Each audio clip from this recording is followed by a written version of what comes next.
If just one person connects with my work or sees something they haven't seen before, then I feel like something good has happened. I'm Jared Bowen. Coming up on Open Studio, it's the art of the new, as we see where graduating MassArt students are taking the art world. Then jazz musician Witness Matlou at the piano.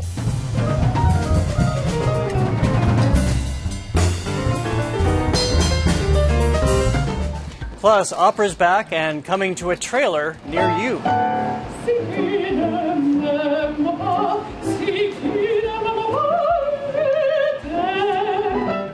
And a visit to the Museum of Graffiti. This art form that has not been celebrated by museums in the past, we had to make our own museum. It's all now on Open Studio.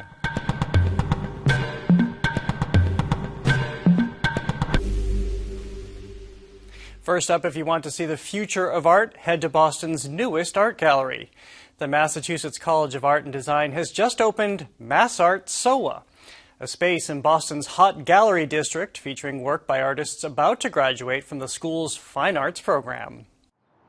SoWa is a hive for Boston's art scene, a neighborhood where galleries, studios, and design firms merge. Their newest neighbor, MassArt SoWa, a white-walled gallery space introducing us to the freshest voices launching into the art world. Knowing that people are actually going to see the work is inspiring. I feel like it opens up doors for us. Jesus Pizarro is one of 8 artists featured here. All are graduating from the Massachusetts College of Art and Design's graduate program. And the art on view represents their thesis projects, work largely conceived, developed, and refined over the last year. This work is definitely about the pandemic, definitely dealing with the mental health and the strains of the pandemic. In his piece, Pan Depression, Pizarro contends with a year that left him waylaid after he contracted the coronavirus. There's like sand, there's Kool-Aid, and then there's the cast of my face. And I wanted all those things to feel almost heavy in the work, in the same way I felt heavy during this pandemic. In other work, he traces family lineage, portrays his own avatar as viewed amid on-screen glitches, and renders his deep affection for his grandmother, actually a series of paintings that can be reconfigured. The original image is grandma cooking the pastelitos, and when you move it around, it becomes the Puerto Rican flag. And does it change for you that she's rearranged? Actually, yeah, it's interesting. It's like my cultural identity is being Puerto Rican, yet I was born and raised here in Boston, Massachusetts, grew up here. So it's about the navigating of culture and identity. For students to think about what they want their work to do in the world, what they want to articulate, how they want to communicate it. This gives us an opportunity for that's new. Lucinda Bliss is the college's Dean of Graduate Studies. The gallery is her brainchild. It's a showcase for varied voices and forms, video that frees us into fantasy, photography that explores America, the beautiful but not always seen, and an installation that bares its teeth. It really is highly individualized. The best graduate programs are meeting each student where he or she is. So, if I'm thinking about Sarah's work, she's in conversation with the history of painting and contemporary painting. Sarah is Sarah Hull, a painter forever captivated by aerial perspectives. This was going back to the same rooftop over about 15 days in Ybor City in Tampa and noticing different things each day and then adding them to the composition. A former nurse midwife who's turned to painting full-time, Hull says that she's always been distracted, in every way an artist should be. From as long as I can remember, I've been in trouble for not paying attention, but I've always been interested in how things look from unique points of view, and that sense of wonder has just stayed with me. So I wonder what it's like to walk down the street with you. I have no sense of direction, which is actually really funny, but I remember, based on the purple shadow underneath the tree or the green sign that had a little bit of red from the leaf. As disparate as the art here might be, the artists themselves have remained tightly knit, especially during the pandemic, prodding and pushing each other forward online to arrive at this moment with their best work, now ready for the outside world and public consumption. If just one person connects with my work or sees something they haven't seen before, if they when they take a walk, they notice a shadow or a perspective that they haven't thought about before, then I feel like something good has happened. And that change can happen, which is what Jesus Pizarro hopes when visitors see this family self-portrait titled Queen and Her Knights. It's his view of his mother and siblings, who, in a crown and shining armor, rise above a history of hardship and a piece that pushes into the visitor's space. Thinking about BLM and all these different movements, art has definitely been a powerful tool in helping social causes. People oftentimes can hear a story, but it's different when you can see the story. And I think that's what art can do for you. It allows you to be a part of the story and see it firsthand.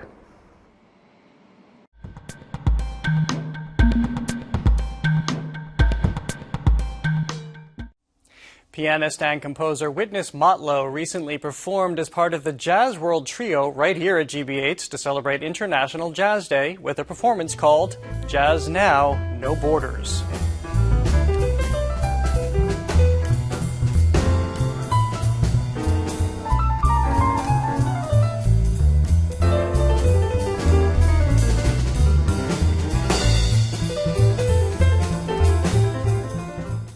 I sat down with Matlou before the concert to talk about the influence of jazz in his native South Africa. Witness Matlou, thank you so much for being with us. Thank you, Jared. Thanks for having me. Well, we're speaking to you on International Jazz Day, April 30th. What's the significance of that for you? Especially, I think, the word jazz itself, being music that's being celebrated all around the world. It's, it's created a platform for musicians in particular to really, be there out there, through their music on works of social change. It must carry extraordinary weight for you this year. Yes, and especially during this times, with the global pandemic. But jazz is also music that still connects us. Even during this struggle, we can still celebrate creativity.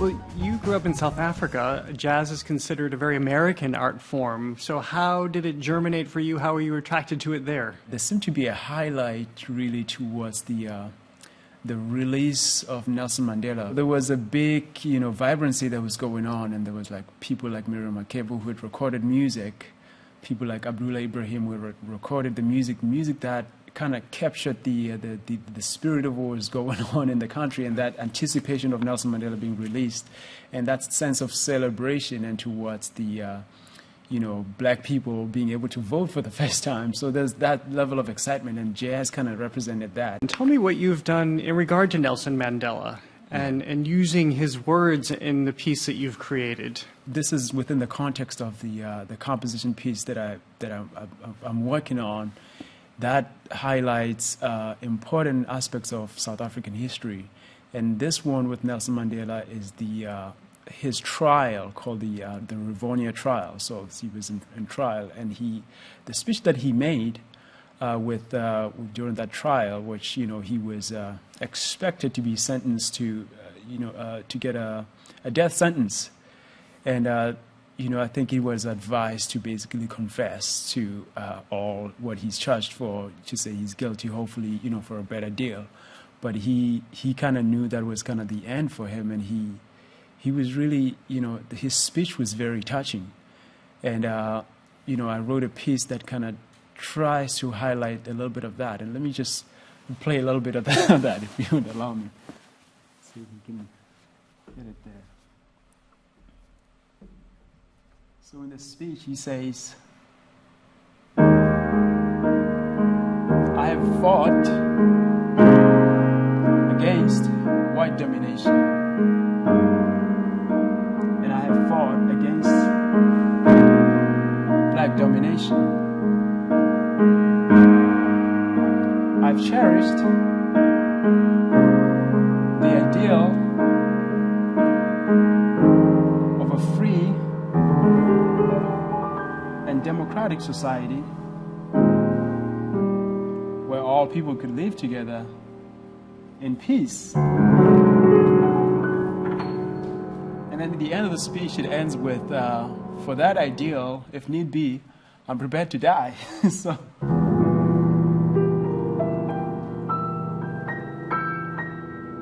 So that really, there's something there to be said about the musicality of the speech itself. Once you can really find the emotion through sound, that's the key point for, that's the first step, really. As he was reciting the speech, I felt it, resonating with this sound.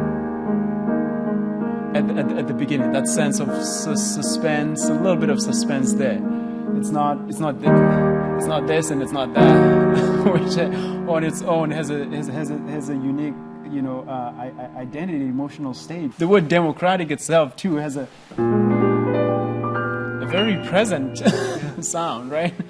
Well, I wonder too, when you're thinking of the words of somebody like Nelson Mandela, is there an incredible weight? Is that an added challenge for you? There's something about the way he talks that, he punctuates the words. We are deeply concerned, both in our country and here, of the very large number of dropouts by school children. There's that sense of pause in between words, which really does, let the word ring by itself. It's like one note on the piano. If you let the note ring, or a chord by itself, if you let it ring, there's many ways it could ring. I want to ask about another piece that you've written about the confluence of oceans, as you see at the tip of South Africa, but for you as a metaphor of how we can, very optimistic, how we can come together. Yes, so with the confluence of the two oceans, that's really more about the Atlantic Ocean and the Indian Ocean, so where they meet at the southern point and the Cape. That area itself, it can be very violent sometimes, and can be calm. If we had all cold oceans throughout, things may not be good. If we had warm oceans throughout, so there's the cold and the warm, of which those differences, we do see those differences in society and in people. And if oceans can coexist like that, then with my message with that piece to humanity is that we can learn from nature. We can learn from those two oceans that still exist. There's the violent side of the ugly and the bad, but there's still a way of existing, which we kind of need to today. Well, what does that harmony sound like to you?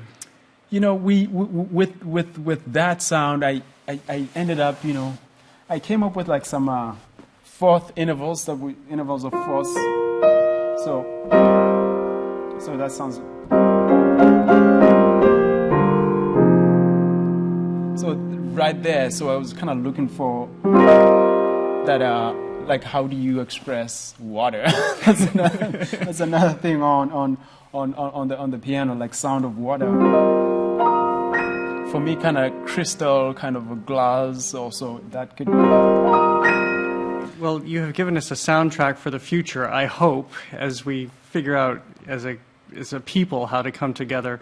Witness Matlou, thank you so much for being with us. Thank you, Jared. Thank you for having me.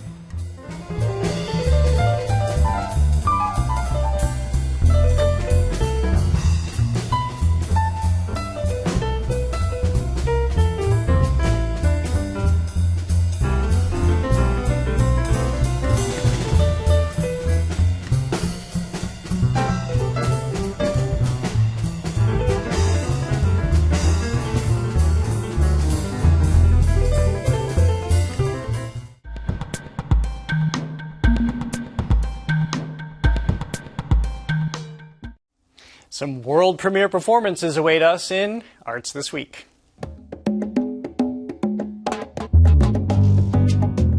Sunday, Berkshire Theatre Group presents a virtual screening of Nicholas, Anna, and Sergei, live from Florence. Billed as a memory play, the performance stars pianist and performer Hershey Felder as Russian composer Sergei Rachmaninoff. The Huntington Theatre Company presents the world premiere of Black Beans Project by artist-in-residence Melinda Lopez, Monday.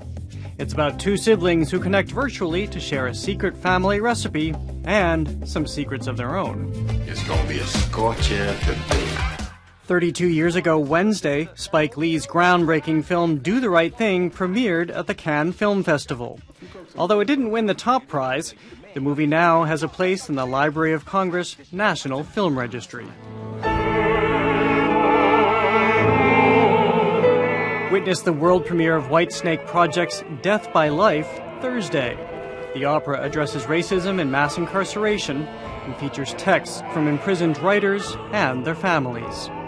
It's Shakespeare Saturday with Love's Labour's Lost, presented by Hub Theatre Company. The Bard's playful romantic comedy is presented via a pay-what-you-can virtual stream. Next, Boston Lyric Opera is back with some moving performances. Literally. It's hitting the road with the simple formula, have pianist, have singer, will travel. The company has announced spring dates for its street stage, but it all kicked off last fall with a visit to our studios.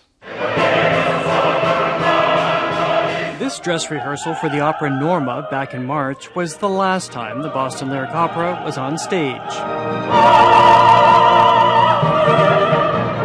What a difference a pandemic makes. With no sense of when indoor performances can resume, the BLO has decided to take the show on the road in this tricked-out trailer. Esther Nilsson leads the company. But you can't just give up on live singing because we need it. We're social animals. We need that interaction. Where do you hope to take this? Everywhere. The opera company is calling this 26-foot-long, 8.5-foot-wide, custom-built trailer its street stage.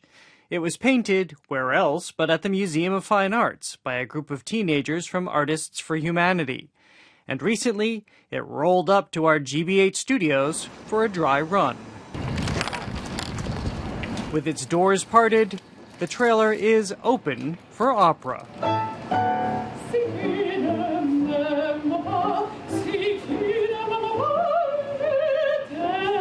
Is it opera if it's in a trailer? Opera is singing and telling you a story that moves you.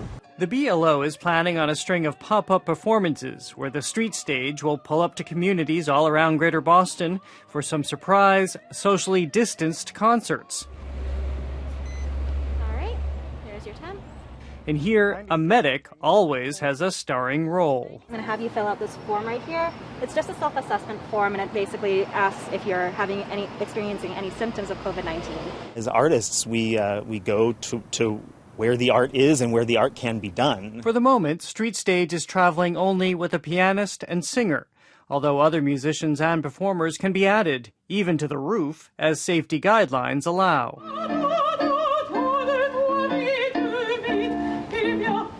This is the first time mezzo-soprano Zerai Rodriguez, a BLO emerging artist, has performed in 7 months. Until the coronavirus set in, she had a packed calendar of upcoming concerts and operas. Now, nothing. There's so many musicians and singers just trying to make it work in that sense, and I think we are a very resilient kind. So this opportunity before a small audience, even if it's on stage in a parking lot sandwiched between traffic and tow trucks, is hugely meaningful to her, if not downright emotional. What will it mean to you to have people in front of you again? Well, I honestly think I would probably cry a little bit, yeah. Would probably, get a little teary, and if it happens while I'm singing, then, the singer in me will control it, but...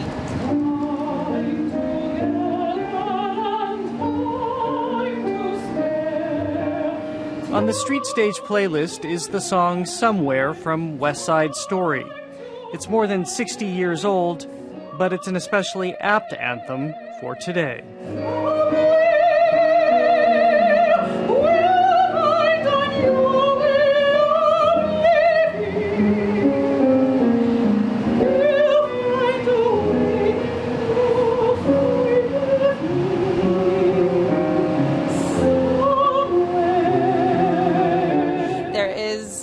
That we can't control that are happening around us. But for the human spirit, it's so important for us to be hopeful and to stay hopeful. The hope that our audiences will still need music, will still need the message of hope. You have to have some sense of hope. And when you look through history, wars, disasters. It's music very often that is the first sign of hope.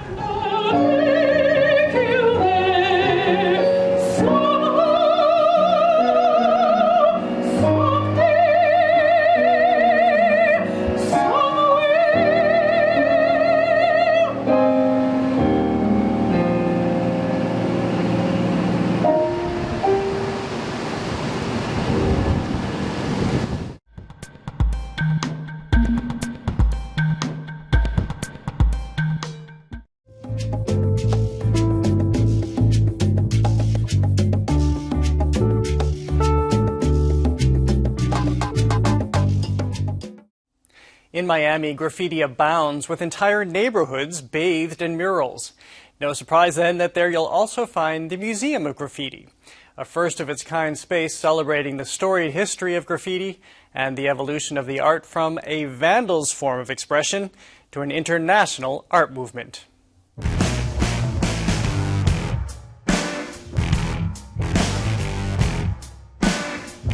My name is Alan Kett, and I'm the co-founder of the Museum of Graffiti.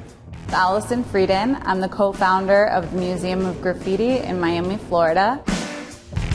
The Museum of Graffiti is the only museum of its kind in the world.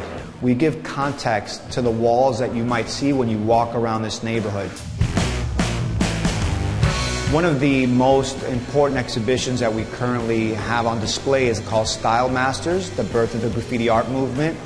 And that exhibition takes you from 1970, when this was an art form started by kids tagging their names on the streets of New York City and Philadelphia and Los Angeles, and shows how it evolved from simple print writing on walls and on trains to an art form that started to have style. And then we go into the emergence of these artists into the art galleries. How did that happen? Why did that happen? You get to see original works of art created in the 1980s, and we continue along this timeline to show the emergence of this art form in Miami. And we go through the 90s, 2000s now as it moves out of New York City, travels across the world, here in America goes onto freight trains and crisscrosses all over the country and introduces this youthful art form to audiences everywhere. What separates graffiti from any other art form is the desire for the mastery of letters, how to bend them and tweak them and enlarge them and make them your own. And so when some people talk about street art, and they ask, what's the difference between street art and graffiti? Well, street art has to do more with imagery. Graffiti is about lettering. So what we're looking at here is a site-specific mural by Deffer from Los Angeles. What we teach about every single day at the Museum of Graffiti is how looking at each one of these walls can give you context clues to where these artists are from. For instance, in this wall, you can see how Deffer incorporates inspiration of Los Angeles gang graffiti by taking something that society typically looks at as bitter or as violent. He makes it beautiful. And we like to compare this or contrast it to this wall by John One. And John One was a trained painter. He did huge pieces on the subways in New York City. And it's so important to see how two graffiti writers who are doing the same genre of art can have such a different take. This is the world's largest art form. It has practitioners all over the world. That fact that it's sort of expanding and going around the world and very open to anybody picking it up and adding something to it has started to change the perception of this being purely a vandals movement to an art form that is celebrated and accepted globally and desired globally. Communities have woken up.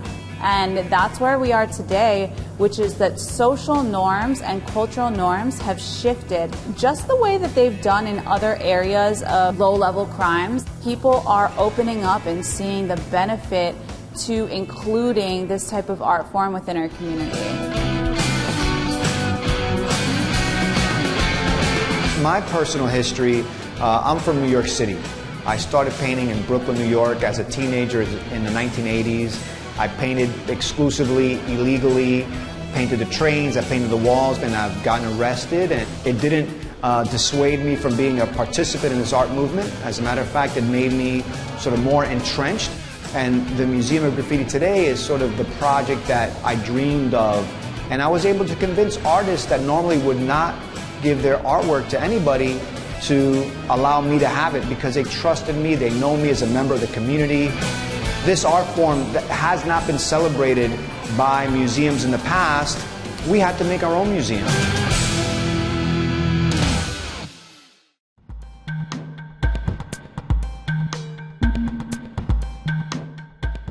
And that is all for this edition of Open Studio. Next week, a journey to the Arab world for the art that took shape in the 20th century. Plus, the group of women who, for more than 20 years, spend 1 week together every year painting. They are the 21 in Truro. Until then, I'm Jared Bowen. Thanks for joining us. As always, you can visit us online at gbh.org/openstudio, and you can follow us on Instagram and Twitter at OpenStudioGBH.